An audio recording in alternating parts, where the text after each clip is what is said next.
هسوالن ورك ما أنت عنكوا هاي إذا عد وحا كمتا madaxweynaha dalka Mareykanka Donald Trump oo sheegay isbuucida food lagu soo hayay inuu wax weyn ka qaban doono Soomaalida ku nool waqooyiga dalka Mareykanka sida gobolka Ohio, Chicago, California, 602, Minneapolis ilaa iyo Washington Post inuu wax weyn ka qaban doono wadanka ayaa fursaday warar kale oo aan idinku hayn maanta waxa ka mid ah wadanka waxa ku fursaday habadii dalkan murasade xawaadle يا هدان واحد لا خبرنا اسبوعين فوت lagu soo hayso wadankan isbedel weyn ayaa laga dareemi doonaa beesha jareerweyn in marxaati ay ka ahaayeen hay xal u cadeyn kara cadeyntaas waxa keeni kara ama macnaha meesha oo la iman kara ama keeni kara beesha jareerweyn adiga yaa ka dhalatay aniga waxaan ka dhashay beesha macnaha digil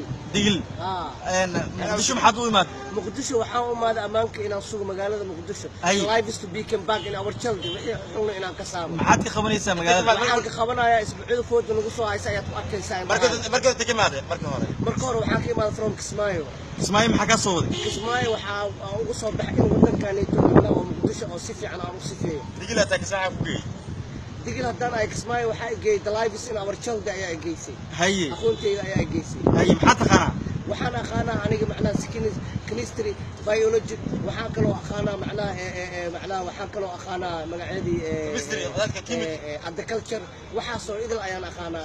yaa intee ka baratay waxaan ku bartay dalka Mareykanka ilaa iyo Norway ilaa iyo macnaha Johannesburg ilaa iyo Mozambique ayaan ka bartay bismillah ma qodod soo martay